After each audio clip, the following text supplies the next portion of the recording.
And welcome to the Social Work Race. I am joined by someone I've known for a little while now. That's better. Someone I've known for a little while now, Nicole Lewis. Louis. Sorry? Louis. So it's spelled Lewis, but it's pronounced Louis. No, it's spelled Louis. Oh man, all this time. That's spelled Louis. Lewis is Lewis.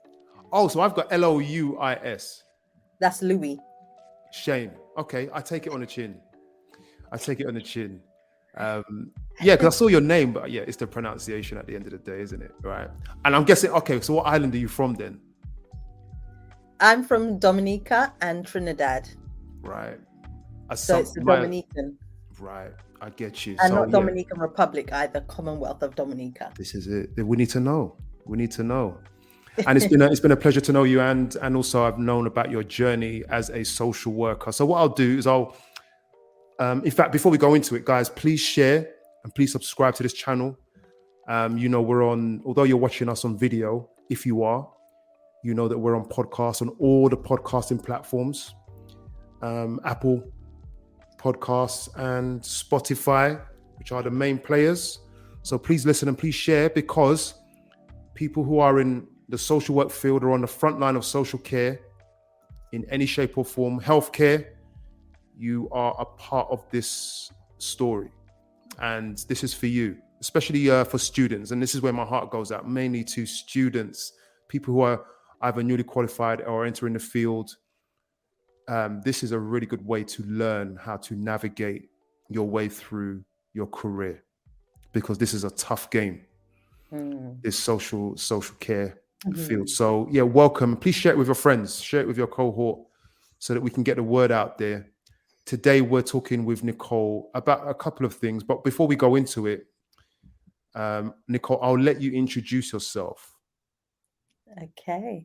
Well, thank you for having me first and foremost, Curtis. It's a pleasure. I'm loving what you're doing and seeing you blossom in this area of talking about diverse topics within social work. And this podcast is very different from others that I've heard in terms of the topics and the way the conversations are had. So I'm really glad to be a part of it. And I'm definitely down for anything that's unconventional. So I love it. Love it. Thank you for having me. So my name is Nicole M. Louis, and I'm the social worker strategy mentor. My passion and my aim and my God-given calling is really helping social workers to really navigate their way to the next stage of their career, which in my view is independence. It's a natural progression for social workers. I'm completely biased. I'm just going to tell you that out the gate. I think that there's a place for local authority work and other types of work. I think it's needed. I think we all work together in one melting pot when it comes down to it. But I think we need the diversity of people that work in local authority, private organizations, voluntary, everything to make the whole piece of the puzzle, as it were. And so I help social workers really start and scale their independent business in a way that is not done in the conventional way, that it's certainly here in the UK and even in the States. It's using an eclectic business model that I use, that I created and piece together, that works for me. It allows me just to have the flexibility, freedom, no ceiling on my income, ability to serve on a very, very deep level and in a way that aligns with my values. And I'm not tendering, I'm not getting government funding, I'm not relying on assessment work or report work or anything like that.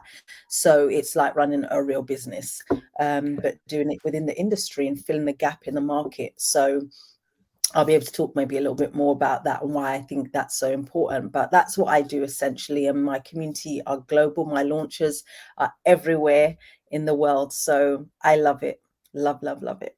Man, so we need to know you, right? Because I'm all about, and I've said it on previous podcasts, I love because we did a previous interview with Ade from Agency Connections, who set up the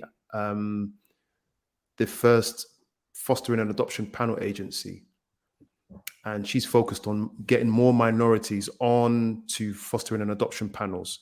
And I'm so interested in how people, and I call it hustle. Can I use that word? I guess I can. How people hustle, how people entrepreneur with their social work degree. and there's Mm. social work registration. And that's exactly what you've done. So you are completely independent now. You've Yeah, taken the have been leap for 7 years. for 7 years. Yeah. Okay. I think I want to dig more into what you do. Hmm. Tell me what you do. What are some of the things that you actually do in terms of what we call work?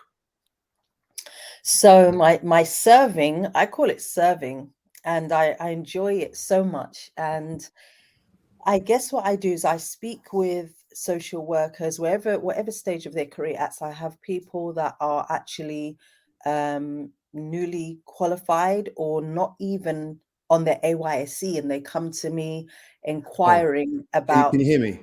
I can, yes. Oh, look, oh, there we are. Look, I'm I back. saw a little cat with a tail Yeah. saying that you were looking for your phone. No, it's I just the just carried. Wi-Fi. Wi-Fi does its own thing sometimes. Sorry, Okay, that's cute. continue. I'm so sorry. Yeah. It's okay. Mm, So I see social workers at various stages of their career, mm, whether they're on their AYC program all the way to they've been in their service manager. One of my mentees is a service manager who's starting her independent business. So yeah, I'm basically helping them look at what do they have in their hands, what skills, abilities, not just within the industry, outside of that they want to merge. So when I think of Bianca, one of my mentees, she has a phenomenal ability and talent of baking beautiful cakes. And she loves creative writing also, but she's also a great social worker and has a passion for young people. And so we're creating a niche, and newly qualified social worker. So we're creating a specialism for her where she's tying in all of those skills into the business, because she already has like the baking business on the side. But like most social workers, missing the foundations and the understanding of the underpinnings of how to actually run a business to make it thrive. So we're actually able to merge her business with her current business and her various passions, all in this business of specialism within the health and social care and social work fields. So it depends on really what people are doing, what their passion is, what they love, and making sure that they're creating a business that fits around their lifestyle, not the other way around. So that's mm, the main thing for me. And I think the core aspects of that is having various income streams. I teach 8 within that specialism. So I'm not talking about going and doing crypto, then going and doing a bit of social work, mm, then doing a bit of EDT and something else to make it all come together. No, everything within your specialism. If you do anything else outside and you've got time for that, that's a bonus. But mhm, it's really understanding how to create a wraparound service for your clients, where you're serving them at a very, very deep level, like 10 layers deep, so that they're really making a transformation. So that's essentially what I'm doing and what I'm teaching. And I have various programs and methods that I do that so that people can engage at any stage and whatever their finances are, so that nobody misses out, basically. mm. I'm really intrigued now because I'm really intrigued because initially I'm thinking Nicole will be helping me advance my, and you probably do that, just simply advance my career by Mhm, helping me fulfill myself. It's okay to help me fulfill myself in what I like to do in social work, but mhm. also to become independent. But you're taking it further. Mm, You're saying, what else are you good at? And how can we incorporate that into, and is mm. it in line with social work, or is it to Yeah. blend the two? Wow. Yeah, it's in line with social work. So I have another mentee, Phil, who had never even heard of independence, and then somehow found me. I think it was on LinkedIn. He saw a live webinar that I did with Neil Thompson, on my friends and colleagues in the field.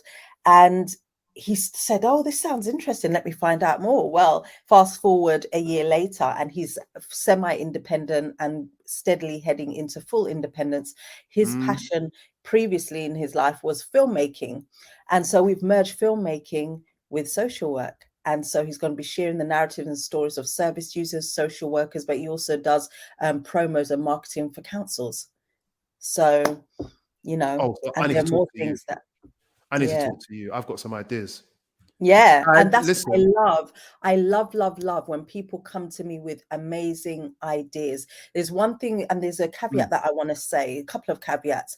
yeah. One of the things is sometimes social workers come to me with these amazing ideas, but they're ideas that do not actually align with what they genuinely want. So social workers will come to me and they will always say, I want the freedom, flexibility, I want Hmm. time, I Hmm. want more money, more financial freedom. But then they'll come to me and say, I want to open up a care home. That doesn't give you any of those four things. So what we do is we get to the core of what it is you're really wanting to do, and we create that without you having to attach yourself to liability that will keep you stuck. This Okay, so is that's very one realistic. You keep our very feet on realistic. you keep our feet on the ground. Yeah, What do yeah, you yeah, want and what you're gonna yeah. get? Absolutely, absolutely. And I also sometimes my mentees, like one of my other mentees, Sarah, she is an amazing businesswoman in her own right. She is generating six figures regularly on months because of the work she does with local authorities. She has a home, a care home, that she has several, in fact. And so what we've been working on is the fact that how this has kept her stuck, although the money is amazing, is Yeah. keeping her stuck. She's actually working way harder than when she was in local authority. Um, Mm, and so she was hemorrhaging money. There was all sorts that was going on because, again, the fundamentals of business was not there and pieces. yeah. And because she's so multi-talented, she was actually a manager. And because she's so multi-talented, she was doing this, she's got this business, that business. And so had to kind of just rein her in and say, girl, this sounds great, but we're going to put that on the shelf for now. This is what we need to focus on. So it's very methodical and structured as well. So you can build, if you've got different ideas, that's great. Bring all of them, but we're going to put them in a structure because you cannot do all of them at the same time.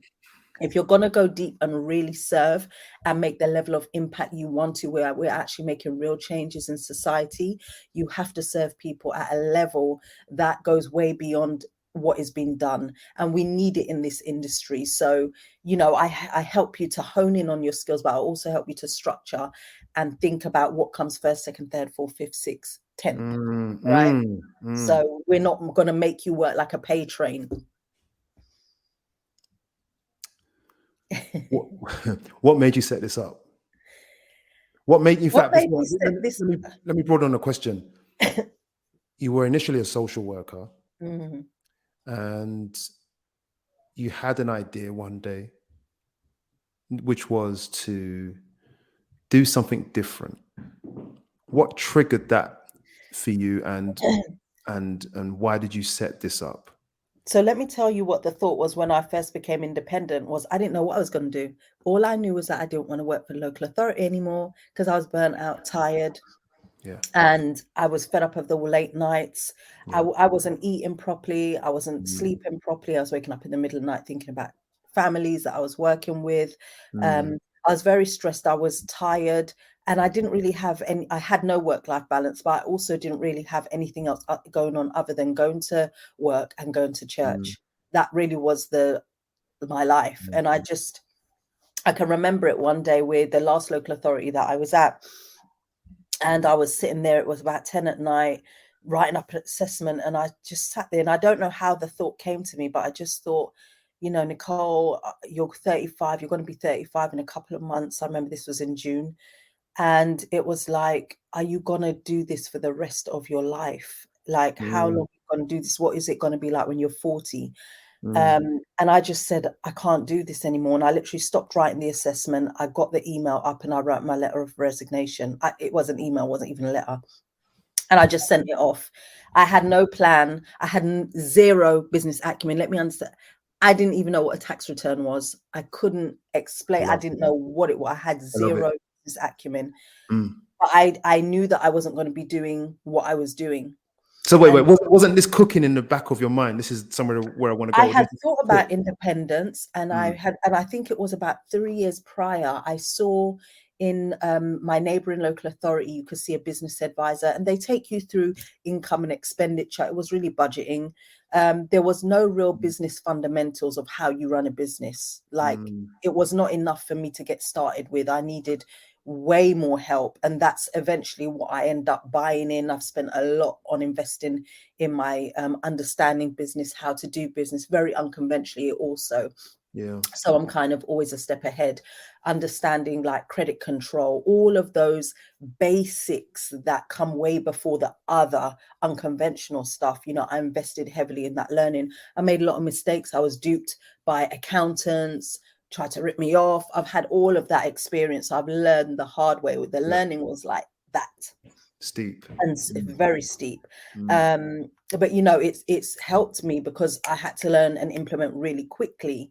Mm. So initially, I did not have a clue. My first thing was that I needed a holiday, so I booked a holiday to St. Lucia for 2 weeks, and I had about a month's worth of money to my name. I was an agency worker, and again, I didn't even know how to manage money properly back then because I was always living this feast to famine kind of situation. Even though I had mad Wow. money coming in, it was crazy. Mm. So and it was a lot of it is around mindset and understanding what you need to do. So the two of them coupled together.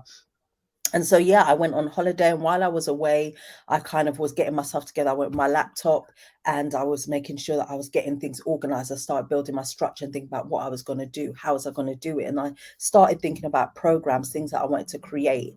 And I remember school reached out to me. I knew that I wanted to kind of be doing different things on different days. I didn't want to be in one place, like it was a contract in one place. I wanted to be doing different things. So that's what I created. I was working with schools, creating programs in colleges. I was working doing supervised contact. I did the odd assessment and report, but it wasn't necessarily parent in assessment stuff. It was risk assessments, human rights assessments, things that were a bit out of on the cusp, you know. Mm. Quite different.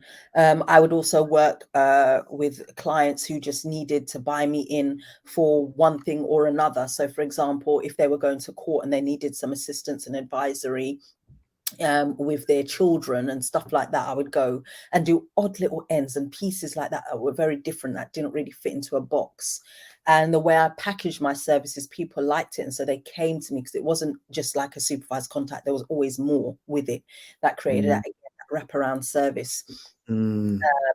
And so I also worked with a lot of high-end clients. I've worked with footballers, a chief exec of a well-known food brand here in the UK. That was my client. So I had lots of different people like that Mm. as well. And really good soliciting firms that gave me repeat work as well. So, and it got to a point where they kind of would talk to other firms about me and people would refer me. So then I didn't have to advertise after a time. So yeah, so that's kind of how I got to that bit. But then I've noticed that being part of different groups and associations related to the industry, I noticed the conversations that were happening, that people are struggling with things that I struggled with right at Mm. the beginning because I didn't know, but quickly implemented after learning. And then I'd have friends that were asking me how was I doing it, because they were having problems with local authorities and stuff. And I'm thinking, but why are you working with local authority as an independent? It didn't make sense to me. And so they started asking me things, and I thought, there's something here. I think I need to be sharing what I'm doing. How can I help people? And so Mm. I think it was the end of 2018, I started beta testing what is now my social workers launched a freedom program, and I also did my beta launched my goal crushing container, which is the service that I provide for anyone who's been on any of my programs so that they can continue to get the accountability and the support to move forward and implement the rest of their action plan, their launch plan. And so those things went really well. And then I utilized my system of my goal planning, which I created my own goal planner and journal. Yeah. And I've got the 3 editions for that, one for people in business that's not in the industry, the independent social workers version, which is what I use, which is a hybrid of the business and the social workers edition, social workers that are just in local authority or working for someone else. So I used that, and I looked at that with goal planning. How are you actually going to plan your independence and actually realistically hit your target? Yeah. And that came back because I created the plan for myself and my friends liked it. And I thought, oh, maybe other people like it Might too. as And well. it's good for social workers. Yeah. So it all just kind of came together, I guess. And then I created the Accelerate Now program, which is where I work with people on a one-to-one, and then the strategy consultations. And then it's just pieced together. So I understand how to take people from ground zero all the way to independence, where they're hiring contractors to assist them so that they can be more hands-off, which is what I'm doing. So now I'm in the mature stage of my business where I'm working on my exit strategy. What do you mean by exit strategy? So my exit strategy, which is where I can be completely like hands off and spend even less time. At the moment, my put in hours for work are maybe about 10, maybe 10 hours. A So I'm week. working on so I'm working on Mm. reducing that even more, where I want to be just focused on ministry, which is around the social work. It's the spa for social workers that I'm creating for social workers to access around the globe, where we can really focus on our health, Mhm. self-care, and everything like that. So that's something in the pipeline that I haven't even really spoken about much of. My launchers know about it, those that are really on my programs in my community. So that's just a little exclusive for you. But yeah, Okay. that's where I'm kind of heading to, because that's what I really want to get to and really love. And yeah, so That is a lot. And the thing is, it doesn't sound like pie in the sky. It sounds very real. no, And a lot of what you're talking yeah. about, you've done. That's the beauty of it. Mm. And I've got a couple of questions for you. In fact, before we go to your questions, let me just throw your. How can we contact you? And I'm going to ask you this later on as well. Yeah. So you can go to the Yeah. website. It's nicolemlouis.com. And that's that little pop-up there is where you can actually become part of the Ah, community of let me get it up launchers. again. We're global. I've got people in Hawaii, all over the UK, Mhm. Canada, America, all over Africa. The predominant base is here in the UK, but there's also India, Pakistan, places in Europe. So you can join that and you'll get my 5 simple steps to independent social work status. It's a guide, workbook, and checklist. So it's tangible things. I'm very much about accountability and very much about taking real action. So you would actually be able to start taking tangible steps to start planning for independence, and looking at a date, when is a suitable date for you, and everything. And so you'll be part of a community and a movement that Right. understands that we are doing social work in a very unconventional way. And so you will need the support of a like-minded community to actually stay the course and understand what you're doing, because everyone else out there is either doing therapy, if you're in the States and the Americas, or Yeah. even the Caribbean, because some of my mentees are in the Caribbean too, or here in the UK, it's very much about reports and assessments. And we're not doing either necessarily, yeah, in the way that it's structured, at least, certainly. So that's where you can find me. I'm on YouTube, LinkedIn, All Facebook, done. Yeah. everywhere. All of that. And it's a Yeah. really nicely laid out website as well. Thank you. I created it. I built my website. It's good. I'm very Really. proud of it. And there's zero coding, zero coding. So That might be yeah. something you might go into in the future. That's the way forward, apparently. Well, yeah, IT is really on the up.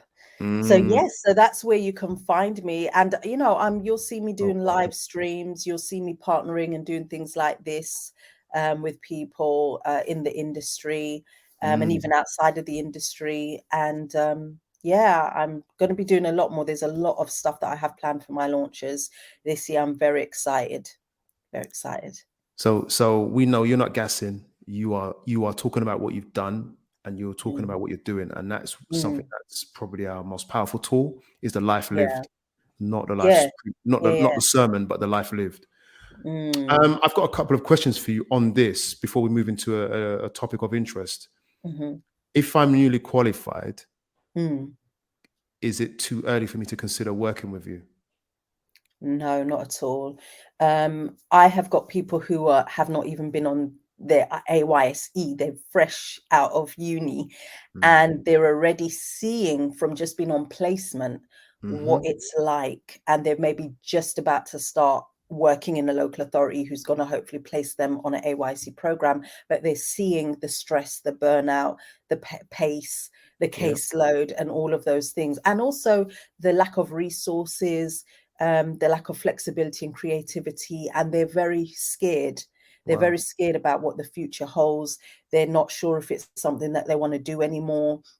They're worried Mm. about the longevity, but a part of them knows in their mind at least, that they have to go into that if they want to get the experience. So they're willing to do it for maybe 3 to 5 years, which when I hear those numbers sounds like a sentence. That feels like a lifetime to me, because I'm 7 years in, right? So I'm thinking, wow, in that time you could be You doing, could have been. yeah. But, Wow. Yeah. obviously to them, Yeah. they don't know that. And so they're talking about, 3 to 5 years, I'll do that. And then I'd like to look at independence. And then when I ask them, so what is it that you want to do for independence? And sometimes they're not sure, or they'll say, well, I really like, with older people, being able to help them stay at home or remain at home. And I'm like, or they might say, I've got a passion for working with teenagers, Yeah. that are maybe at risk of, going off the rails, or Yeah. maybe what's considered going off the rails, or maybe where they might have mental health challenges or whatever it Mm. might be. And I'm saying, so tell me, what are you going to be doing in local authority that is going to be similar to what you're doing in independence? And they can't quite pinpoint it, and it's usually because they're not going to be doing anything that's the same, because by virtue of what you do in local authority statutory services, you are working within legislation. You Yeah. have mandate to proceed It's that you very will never narrow. have as an independent. Mm. So you're going to spend 3 to 5 years of stress for why are we doing that? Mm. What Mm. how's that really going to help you? Now, granted, there's going to be insights and information that you're going to get, but you could get that through training. You can get that from having conversations, interviews with social workers that are in it. Experience is always the best teacher, don't get me wrong. Yeah. And so what one of the ladies, when I think about Vivian, that I mentored, we had a consultation. One of the things that I said to her was that, okay, what you can do is, if you're going to go into it, have a time limit and a cap that is not as extensive as 3 to 5 years, because you're not going to need that. What you're going to experience is so much burnout that you're either going to fall out of love with it or This is it. disillusion. That's the reality. That's the reality of what happens when people end Yeah. up coming to me. Yeah. And so I say, okay, go get your experience if that's what you feel, but you have to be very strategic and methodical about why you're going in there. What do you need to get out of there? What connections do you need to be creating? So it sets you up. And you also need to know very clearly, what do I want to do in independence? So when you go in there, it's targeted. So we even strategized her AYC and how she's going to be utilizing that to set her up for independence. So Okay. everything's got to be purposeful. So Mm. it's not too early. The longer the road that you have to run up to it, the better for you, because that's planning, it's putting things in place, it's building your business. And by the time you say, hey, I'm going independent, in, like, let's say for an independent newly qualified, they might say 2 years, they're going to be independent because they've done their AYC, they've had an additional year of experience somewhere else or in the local authority. Then they've already been building their business. They've got their followers, they've got their audience, they've got their structure, they've got all their programs, everything created and planned out, not just mapped out, but planned out and created. They're just ready to start earning. And You know, people on my program start earning before the program's even done. say that last bit again. It might be helpful for someone. Yeah, so for people on my programs, I teach them how to start utilizing their income streams before the program's even finished. So that means that they are earning, they're seeing Yeah, the they have the earnings, the potential increase in to be earnings. earning before the program's done. Just to Because be I'm clear. setting, depending on the program that you're on, if you're on my Accelerate now, I'm creating your program with you. So you see your page like how you saw mine, my website page, your first landing page to be able to get your clients coming in. We set up a couple of your first income streams, your lead magnet to build your audience. I set those things up with you. Is And I'm anyone else creating. out there doing this? I haven't seen it. No, everyone that comes to me tells me that no one's doing it.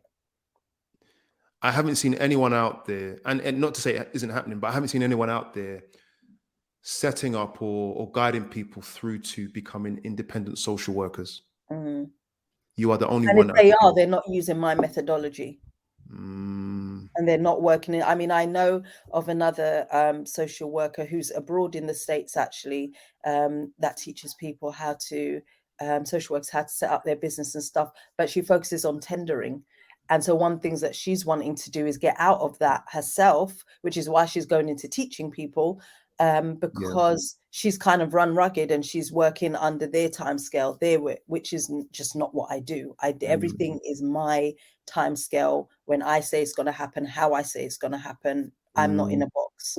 mm. Powerful. So, And this leads me on to something else that we were looking at talking about, which is, and time flies when you're enjoying yourself, mhm, but I just had a conversation this morning, just as a coincidence, with someone from my old uni who yeah, I won't go into who it is, but they are questioning where social work is going. I was mm, I was at work this week talking with managers. Where is social work going? Having mm, conversations with all other social workers on a regular basis. Where is social work going? Because they're leaving the profession, and it looks like, we won't need to go into it again, but it looks like you go in with maybe rose tinted lenses, get burnt yeah, out, and that's statistically, definite. and that's going to be my next podcast. I think I have to do it. Mm, Um, we're leaving faster than we're covering the posts. So yeah, we have massive deficit everywhere. Where do social work has changed since you came in, and where do you yeah. think it's going? And that's the broad question for you. Yeah, there are a couple of things I want to say on that. Where you say we're leaving in droves, it's absolutely true. I have social workers come to me. Oftentimes, as I said, they've kind of done the revolving door syndrome for themselves, where Mm. they're like, I really need to get out of this. And then they'll have a day where things have been okay. So they're like, oh, my client's made good progress. This has Yeah, happened. This is why yeah, I'm doing yeah. it. So I feel I can do this. I could do another Mm, 10 years of this. And then the day after next, they're like, oh, I need to leave again. But that revolving door syndrome takes its toll psychologically, emotionally, and even physically. So a lot of social workers are experiencing ill health that I've certainly come across, yeah. whether it's from emotional, mental, Mental, i.e. depression, but also physical. physical miscarriages, um, Mm. IBS, all sorts of things, that are probably also somewhat lifestyle diseases that we Yeah, experience. but But a it's lot of that is, exacerbated. again, yeah, exactly. Mm. And it's also because of our lifestyle as social work is fast Yeah, paced. We're dealing with a lot of stress, and yeah. that cortisol turns into a different chemical, which becomes very unhealthy for us. Do you know In what? the Let me add to that. You're not sleeping at night. You're thinking about your cases. You don't sleep Right, properly. You wake up right, tired. You've right, eaten late. You snack because right. you're on the move, and you're eating crap. And then There you you're go. expected to function and be on All of time that. and on target. All of that, and it's the Yeah. what's happening for the brain. The brain is wow, it's pulling Mm. to be Yeah. able to keep this body going. And Mm. things like sleep is the motherboard of all your functioning for your brain, Mm. for the Mm. organs and everything. And that's a Mm. whole nother thing. Like, Yeah. I Yeah. have a 10-day Get Your Mojo Back challenge where I go into a lot of detail around that and about the development of the brain and emotional intelligence, all those things that Yeah. plays its part. Hmm. But that I say this to say that, yes, social workers are coming to me, with that exact thing, that I want to leave the profession. And what they really mean is that they want to do social work in a different way. They want to do it in a way that they thought they were Right. going to do it. There's not one social worker that's come to me that has told me, yeah, I'm doing exactly what I thought I would do. They're not doing that. They're not. Mm. There were no flies on me when I was doing my studies, because I was employment based, and that was one of my strategic plans that I had for myself. Um, and so, by the time I qualified, I was already holding CP cases where it was supposed to be protected. Yeah. I was already holding those CP cases, and Yeah. I'd already developed the bad habits, if I'm completely Mm. honest with you. Mm. So my feet were well and truly under the table. So whereas my counterparts that had finished, I've got one that's doing yoga teaching right now, like nothing. Another one is doing filmmaking, like nothing to do with social work, because they Mm. just wanted to exit because it was not what they expected. So yeah, it's definitely a thing where people are leaving, and so newly qualifieds that are coming are. And I think this is also part and parcel of how the shift in social work has happened, to a greater extent, that what's available to newly qualified, even with the AYSE, is not meeting the needs or the standards, perhaps. And I don't know what the research says about what most social workers in England and Wales are saying about how Mm. they feel set up and supported in AYC. But I can tell you the ones that I've spoken to, and certainly the trends that we're seeing, that the experience level and the quality of social work, from what I'm hearing, is not necessarily where we'd like it to be. So very experienced and well-versed social workers are leaving, Yep. whether it's because of the money. I think most of the people, it's not about the money, it's about the lack of time they have for themselves. It's the burnout, it's the stress, it's the high caseloads. And I think a lot of that has been because of some of the trends that we've seen in changing in society. Like, society's become more complex, there are more multiple Yeah. issues that families are facing.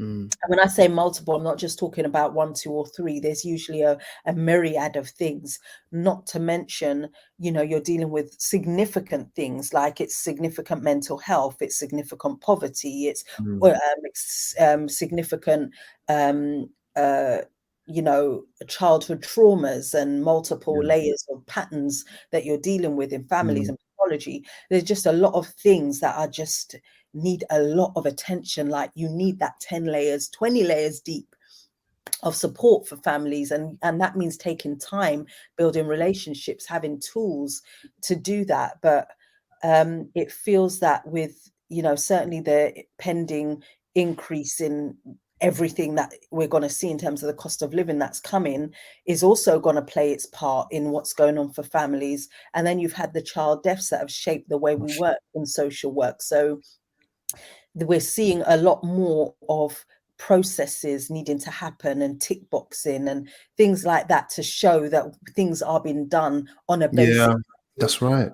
But what's missing with that is actually we need the time to just get back to basics, which is building relationships of trust between clients and us as social workers, so that they can feel able to be honest and share. And I can say that from experience. I could say that from experience, where when you work with a family, even those that are deemed hard to reach or don't want to engage, I've been able to successfully engage with families where they have admitted when a young person has told me what they've done, a historical incident of abuse, and I've gone to them and they've told me, they've been honest and said, yeah, it did happen like that. And then I took it down child protection, and we were still engaged. That family Yeah. was still engaged with me. So it's really about taking that time. And I can remember I would spend a lot of time doing my prep, like from writing down in my notebook, what are the questions that I'm asking, what is the plan and the purpose, we're just going back to basics, literally making sure I've got the right tools, and thinking, how is this going to be, how am I going to engage this family to discuss this? What activity can I do? What can I do? And oftentimes when you do activities, it's hitting more than one base. Yeah. You're not just getting information, you're letting guards down, so the conversation will be free flowing, and they're going to share information that they may not have even considered sharing. Yeah. And you're getting them as a family to interact and engage and interface and break down some barriers.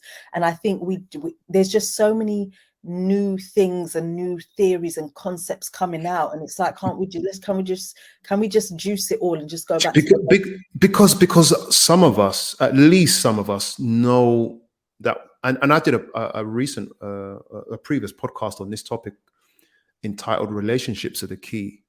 And in Mm, my opinion, working with families and children, if you don't have a relationship with them, you don't have anything. You can tick all the boxes you right. want, but unless we as social workers get the time, with all our cultural differences, to sit down with a family and over the weeks build a relationship, Hmm. we aren't doing the work. Right. We really aren't. And that's why I Mhm. appreciate what you're offering. A Mm, sidetrack. I want to come back to the question, but I appreciate what you're offering, because you're offering people the ability to independently work mm, at a reasonable pace mm, and make that contact with people mm. so that we can properly socially work Yeah, and serve. yeah, And the interesting yeah, thing about, I noticed it, you use the word serve. I know my yeah, screen's frozen again. You use the word serve. yeah. And I really, that's when I know that you were still about social work. Ignore that. The Mhm. image will come Don't through in worry a about second. the cat. Yeah. So that's why I know that I would trust you to Mm, guide someone and thank guide you. me to independence, because it's about Mm, proper social, old school social work, right? mm. Mm. Mm, And the thing about it, I want to say on that is that one thing I always say is you cannot serve from a deficit. And it's not to say that social workers out there on front line or in any other capacity is not doing great work. As I mm, say, it's a win-win-win, and I'm going to come back to that. Remind me to come back to that mm, win-win-win. mm, It's a win-win-win for everybody, but and I think that people are doing great work in local authority, but where social workers are, I've had social workers cry on breakthrough consultations with me because they're really making a breakthrough and realizing I'm not in my purpose. I should be working with teenage girls who have become pregnant because that was my story, yeah. or whatever it might be, and feeling that they're just so depressed and they just can't do it anymore. When you are showing up for work every day and you are working with people who have got greater and experienced greater difficulties and traumas than you, how are you showing up for them? And I'm not saying that you're not showing up well, but you're going to be you're working from a deficit. And if you're doing a good job now, imagine how great a job you will do if you're working from a place of Mm, overflow. of course. This profession is not just a job or vocation, it is ministry. I believe that. I believe it's a calling, because you could chosen to do anything else in the world. You've Mm, chosen to work with in a sector where you're working with people who are marginalized, their voices are not heard, there's so mm, much risk for them. People have a lot of assumptions and oftentimes negative narratives to say about them because they just don't understand them. And mm, so, this is something that I say is really a calling. And so it is to me about having that space to serve properly. And as I said, 10 layers, if not more deeper. That's what it's about. So, yeah. yeah. So where do you? Oh, and you mentioned win-win-win. Yeah, the win-win-win is what I feel about the win-win-win, why independence works. It wins for you, first and foremost, because one thing that we don't do as social workers is we don't think about ourselves enough. I hear that all the time. And I ask social workers, what's your vision for independence? What do you want? Well, I know I'm going to have to work very hard and work 9 to 5. So, I'm willing to do that. And I'm like, no, no, no, no, no. I'm asking you, what do you want? What do you want life to look like? And they say, this is a great question. I've never been asked this before. We don't think about ourselves. So it's a win first and foremost for Yeah, you, it's got to win. because you get to live in a way that you choose, and Yeah, you get to have the lifestyle that you want, that you desire, i.e., if you want to work 3 days a week, then that's what we're going to create. right. And your business will wrap around that. You've got health difficulties and you need to be having a particular month off in the year. We're going to work on that. We're going to make sure that's incorporated. So your business is wrapped around your lifestyle as opposed to the opposite way around. So you win for that reason. You really get to do what you love, what you enjoy. All your ideas and dreams are going to come to life in this business. And then it's a win for the local authority because they have somebody to commission. They do not lose the services and the experience of somebody who's going to just exit their profession altogether. They get the benefit of being able to commission an independent social worker to do the piece of work that people on the front line maybe just don't have the capacity to do. And they're going to get to do it in, commission those that are really doing the depth. They're really doing the work, and they're not worrying about funding going to be cut, so that service is going to be cut off for people. Yeah, No, there's not going to be a thing of, well, I've tried to engage a family 3 times, so now we're closing the case. Families are going to be coming to us even before they get to local authority. So that's even a better blessing. So local So, authority so, brings so hold on. these. Sorry, that leads me to the question: Mhm. where do you think social work is going? And I think you've just started to answer it.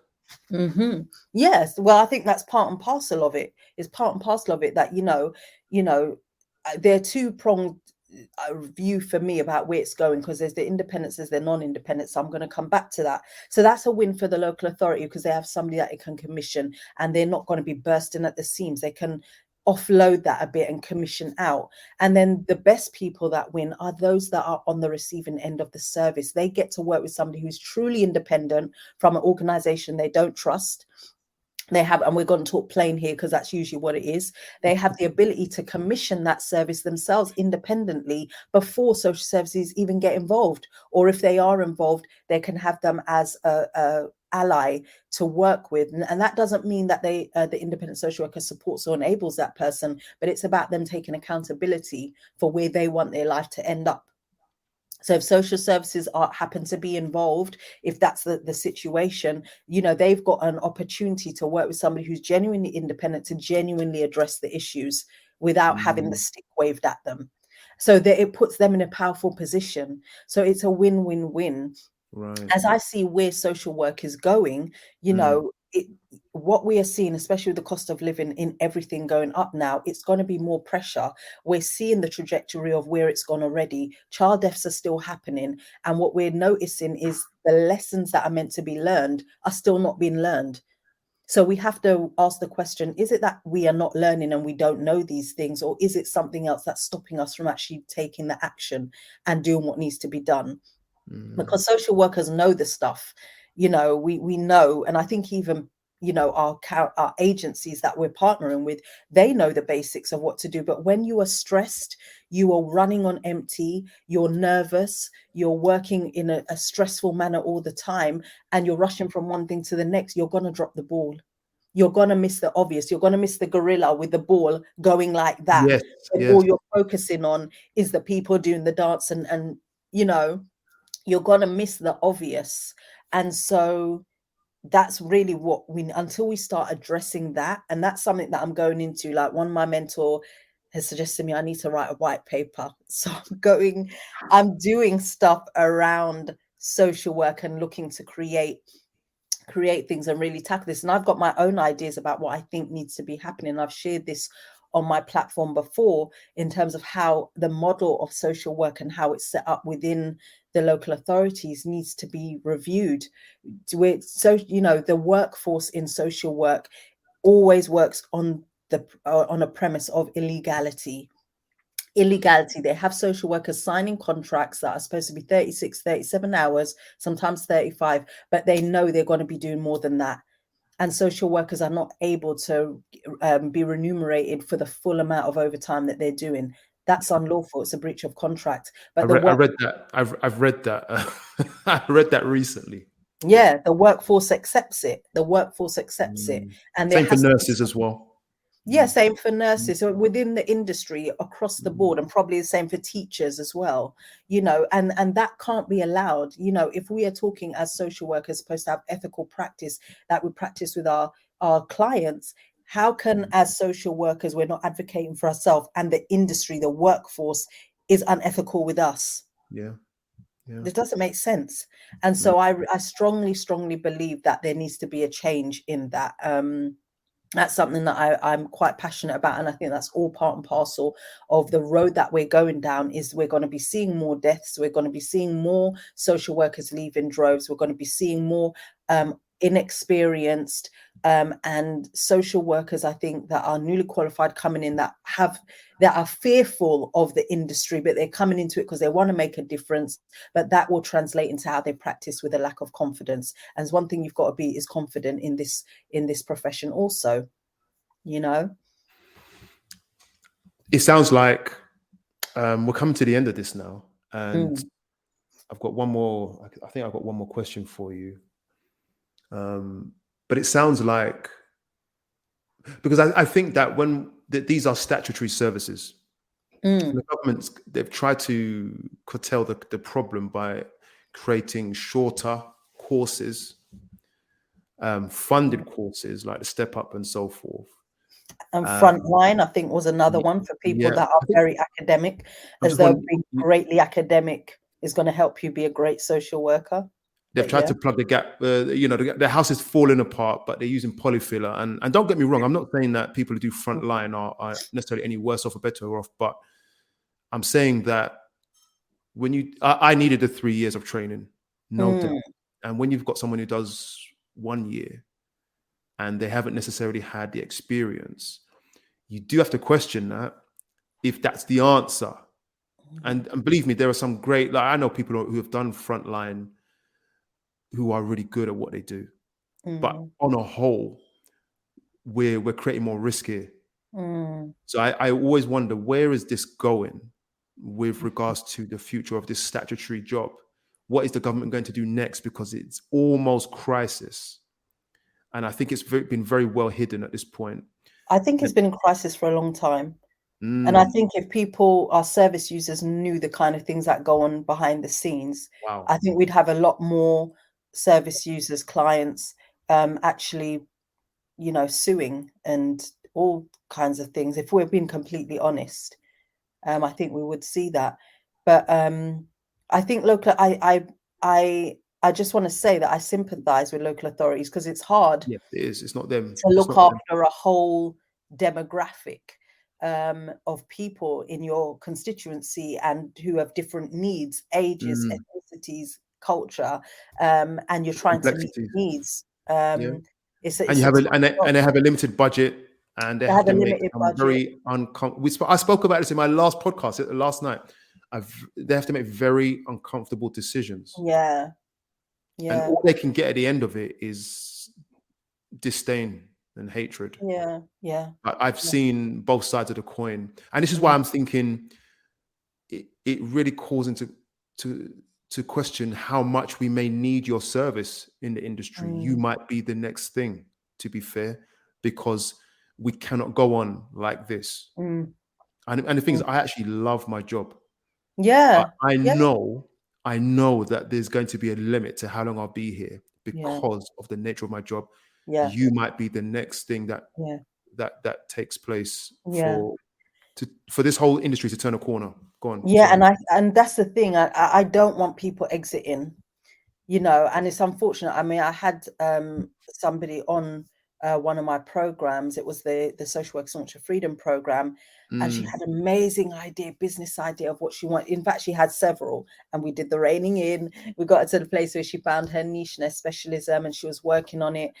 But she remained in local authority so much so she was sidestepping and stuff rather than taking the leap and leaving because people want to stay for money. But what they don't realize, they're trading time for money. They're trading their inner person for money. And it got to a point where mm, it was still just so stressful that she didn't even want to pursue independence. And so she ended in the program part way, which was disappointing for a number of reasons. Again, we've lost somebody who's really good that could be doing great things in the industry, but just where she was, she just could not do it any longer. And so the thought of thinking about anything related to social work was a no-no. And wow. that's when somebody's really at their peak of burnout, Mm, that they mm, don't want to know nothing about it. So she's going into something completely different, like property developing or something like that. Not that it's not hard work there either. yeah, But it just, people are willing to do anything else if it means avoiding what they're currently doing. And so yeah. yeah, that's where I want people to avoid. I want people to still be in love with it to a point where they Mm, can see something different that can be done and they want to mm, go for that. So again, local authorities have somebody they can commission. The industry people, the community still mm, have services that are not relying on budgets and government funding that can get pulled at any time, but that they pay for, that they're in control, that they are accountable and take autonomy, and they're empowered to say, mm, I'm getting this help, I'm doing this. And we're not seeing it where social workers are providing services the way, if you need a plumber, you go to a plumber, you need a roofer, you go to a roofer. We need social workers that can hit all these different areas of us as individuals that can yeah, help us. And I yeah. think if it's available for people to have that autonomy to go and buy in those services, then they would do it. They would do Okay. it. This has Yeah. been enlightening. I've got one more thing for you to do, and it's I want you to try and answer this this one question, which is divided into three. Okay. I want you to try and answer it each section in a sentence, just one Okay. sentence. So don't mind if you take a few seconds to capture the information Okay. and pack it down. Yeah. All right. Your number one tip for a newly qualified social worker. Have a plan, strategize, get help to strategize, have a mentor that's outside of where you're working, and be very strategic in what you want to do. Know why you're doing this. Your number one tip for someone who's experiencing burnout. Make a decision. You have to make a decision. And it has to be a decision that is going to serve you, because not doing anything is also making a decision. And staying where you are is also making a decision. You have to make the right decision that can be uncomfortable and scary, but it needs to be a right decision that's going to, in the long run, sustain you and leave the right legacy. Okay. And finally, your number one tip for a social worker who wants to increase their income. Be independent. I could say, hey, go get another job, another couple of jobs. That would definitely increase your income, but you are not going to have, Yeah. if you think you haven't got time now, you're definitely not going to have time then. That would be bad advice, though, wouldn't it? That would be very bad advice. Mm. The best thing to do would be to streamline the knowledge, experience you have and create your own business. Be self-sufficient and independent. And we can get all of that from yourself, right? Yeah. That's the service you provide, yeah? Yeah. I want Absolutely. to thank you for coming on, Nicole. And Thank you. let me see if I can share this screen again. I appreciate your input. It was actually more than I actually bargained for. Oh, here it is. Yeah. It was far more than I thought I would experience. NicoleMLouis.com. Yeah. And if you want to become an independent social worker and include or amalgamate your talents and your passions into your social work journey, you just go to this website and book and it says here, apply for a free breakthrough consultation. Yep. Nicole was talking today about what she has done and what she is doing at least for the last 7 years. She's experienced. She's the one. I appreciate your time. Thank you. We will see you again. Yes, I'd love to come on again. There's so much more to talk about, so much more to say in the industry. We'll set a date because people need to know more, and I think you provide more than what you said, to be fair. Thank you for your time, guys. Please share this. Please log on to NicoleMLouis.com to get your independent progression into independent social work. Thank you for listening. Take care of yourselves. Thank you. Bye-bye. Bye.